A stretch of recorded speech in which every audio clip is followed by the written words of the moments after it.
Despite all the resources that the police have, it will be the bumbling amateur detective who will solve the crime, who will be the one to find that one vital clue that the police missed, despite investigating thoroughly.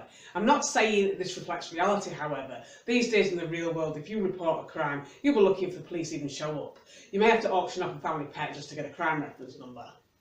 But of course, this isn't the real world. This is fiction, and in fiction the police won't be busy and they'll turn up instantly.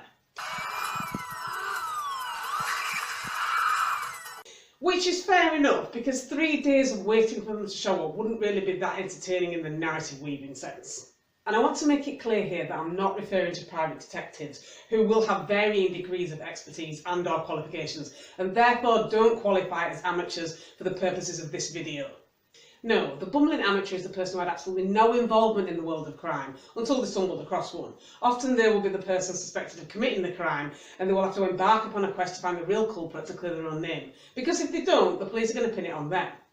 And of course they will track down that vital piece of evidence or witness testimony that the police just couldn't get so that they can triumphantly declare it was him.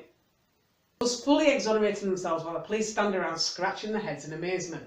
So, okay, I'm going to add that there is an element of plausibility here. The idea of the completely useless police officer is a bit of a cliche of its own. However, you can see the logic behind the idea of how some people may talk more freely to a regular citizen than to a police officer. So I can kind of see how this cliche got started.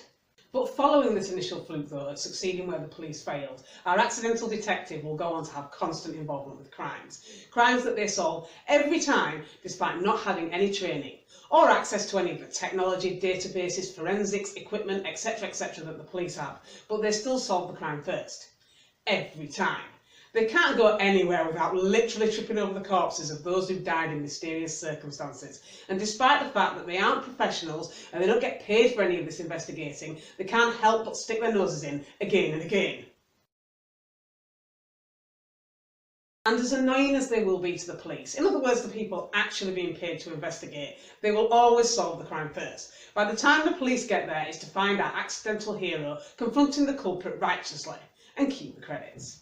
But despite the fact that this is a noticeably recycled plot device, I've got to admit that I still enjoy reading these kinds of books, even if I do sometimes have a bit of an eye roll at some of the things that the bumbling amateur says or does.